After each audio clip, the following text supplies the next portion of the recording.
وحده والصلاة والسلام على من لا نبي بعده وبعد. محترم سامعین و ناظرین، حذیفہ ابن الیمان اور ابو امامہ الباہلی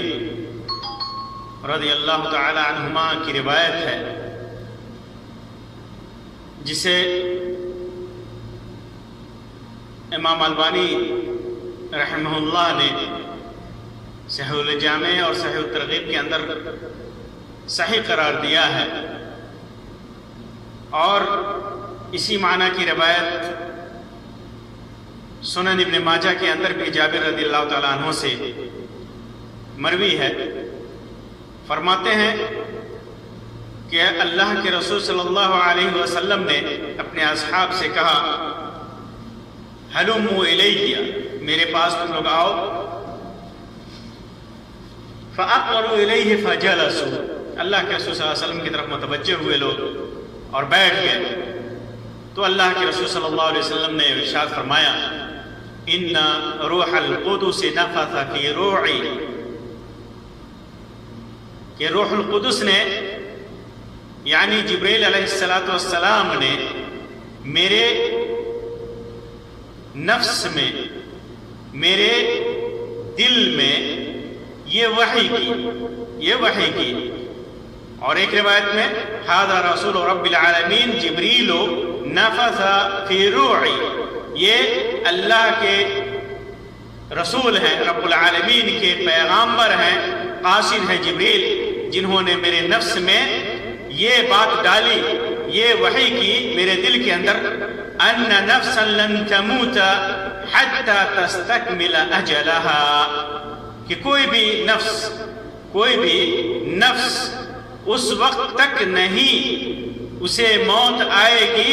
جب تک اس کی موت کا وقت نہ ہو جائے،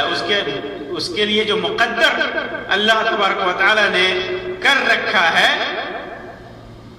جب تک وہ مدت مکمل نہ کر لے تب تک اسے موت ہرگز نہیں آئے گی۔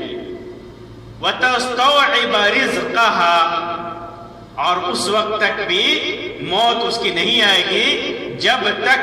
اس اپنے حصے کی مکمل روزی اسے نہ پالے۔ جتنی روزی اس کی زندگی میں لکھی ہوئی ہے، اس کی قسمت میں لکھی ہوئی ہے، وہ مکمل روزی جب تک اس کے حصے میں نہ آ جائے، جب تک اسے نہ پالے، تب تک اس کی موت نہیں ہو سکتی، جتنا اللہ تبارک و تعالیٰ نے لکھ رکھا ہے۔ اس کے بعد اللہ کے رسول صلی اللہ علیہ وسلم نے فرمایا، وَإِنْ أَبْطَعَ عَلَيْهَا، اگر انسان یہ سمجھتا ہے کہ روزی میں آنے میں دیر لگ رہی ہے، روزی آنے میں دیر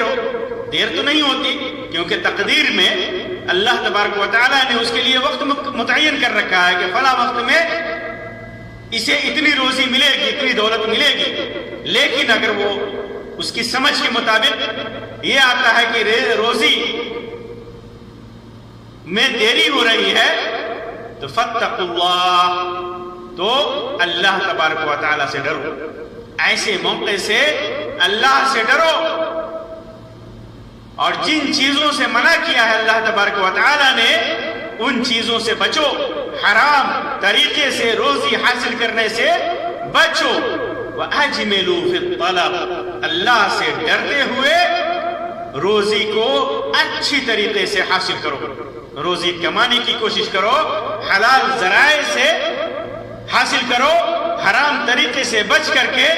روزی کو حاصل کرنے کی کوشش کرو، بغیر افراط کے، بغیر تفریط کے، اعتدال کے ساتھ دنیا اور روزی طلب کرو، حلال ذرائع سے طلب کرو، رفق کے ساتھ، نرمی کے ساتھ، کیونکہ رفق اور نرمی کے ساتھ، آسانی کے ساتھ، سوچ سمجھ کر کے، اور حلال ذریعے سے جب آدمی کوئی چیز طلب کرتا ہے تو وہ چیز اس کے لیے بڑی اچھی ہوتی ہے، لیکن جب وہی چیز سختی کے ساتھ اور بے وقوفی کے ساتھ، جہالت کے ساتھ اور حرام طریقے سے سے حاصل کرتا ہے تو پھر وہ چیز اس کے لیے بہت بری ہوتی ہے، اور اللہ تبارک و تعالیٰ کے نزدیک وہ تو اور بھی بری ہے، اور بھی بری ہے۔ پھر اس کے بعد جیسا کہ سنن ابن ماجہ کی روایت میں ہے، جابر رضی اللہ تعالیٰ عنہ کی روایت میں، خذوا ما حل ودعوا ما حرم، جو حلال ہے وہ لو، اور جو حرام ہے اسے چھوڑ دو۔ حلال ذریعے سے روزی حاصل کرو، حلال چیز ہے اس کا استعمال کرو، اور حرام جو ہے اسے چھوڑ دو، اسے چھوڑ دے۔ تو یہ اجمل الطلب کا مطلب ہے۔ اور فرمایا آپ نے وَلَا يَحْمِلَنَّ أَحَدَكُمْ، اور کسی کو یہ بات نہ ابھارے، اس بات پر نہ ابھارے، کون سی چیز؟ استبطاء الرزق، لا يحملن احدكم استبطاء الرزق ان يطلبه بمعصية اللہ۔ اگر روزی آنے میں تاخیر ہوتی ہے، دیری ہوتی ہے، تو یہ بات اس کو اس بات پر نہ ابھارے کہ وہ حرام ذریعے سے روزی کو حاصل کرے، اس کو اللہ کی معصیت کر کے، اللہ کی نافرمانی کر کے اسے حاصل کرے۔ یہ اس بات پر روزی کا مؤخر ہونا، روزی میں آنے میں دیری ہونا، اسے اللہ کی معصیت پر نہ ابھارے۔ اللہ کی معصیت میں وہ آدمی مبتلا نہ ہو، روزی اس کو ملنی ہے، اس کا وقت مقدر ہے، موت کی طرح اس کا وقت مقدر ہے، اسی وقت میں اس کو روزی ملے گی۔ جب تاخیر ہوتی ہے تو بندہ اس بات کی کوشش نہ کرے کہ اللہ کی معصیت کر کے، اللہ کی نافرمانی کر کے، گناہ کر کے، حرام ذریعے سے اس روزی کو حاصل کرے، اس دولت کو حاصل کرے۔ اور ایک لفظ میں ہے وَلَا يَحْمِلَنَّكُمْ اسْتِبْطَاءُ الرِّزْقِ أَن تَأْخُذُوهُ بِمَعْصِيَةِ اللَّهِ، اللہ کی معصیت کر کے اس کو حاصل کرو۔ پھر اس کے بعد فرمایا فَإِنَّ اللَّهَ تَعَالَى لَا يُنَالُ مَا عِندَهُ إِلَّا بِطَاعَتِهِ، اللہ تبارک و تعالی کے پاس جو کچھ بھی ہے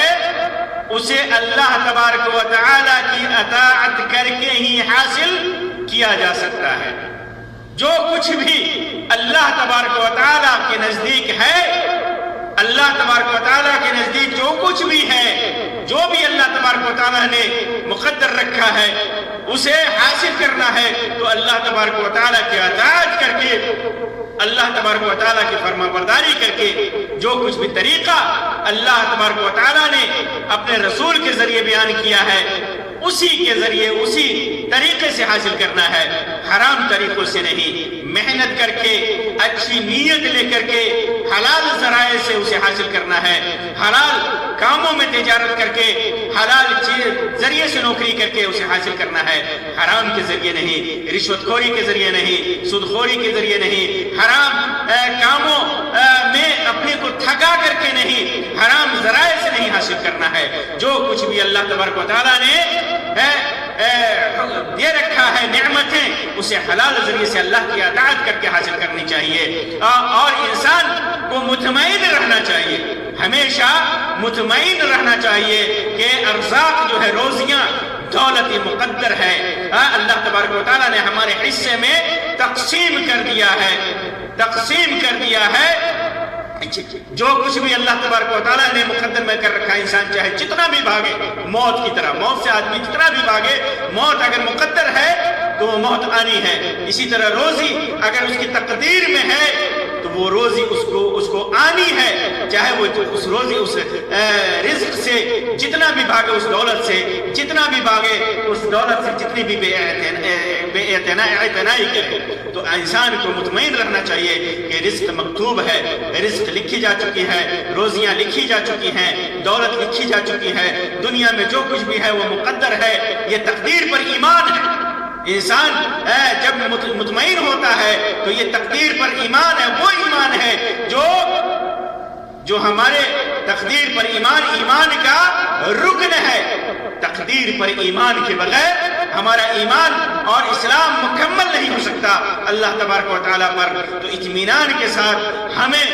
حلال ذرائع سے اللہ کی طاعت کر کے معصیتوں سے بچتے ہوئے روزی کو حاصل کرنا چاہیے۔ یہی شریعت میں مطلوب ہے اور یہی اللہ تبارک و تعالیٰ کی رضا اور خوشنودی کا ذریعہ ہے۔ اللہ تبارک و تعالیٰ سے دعا ہے کہ اللہ تبارک و تعالیٰ ہمیں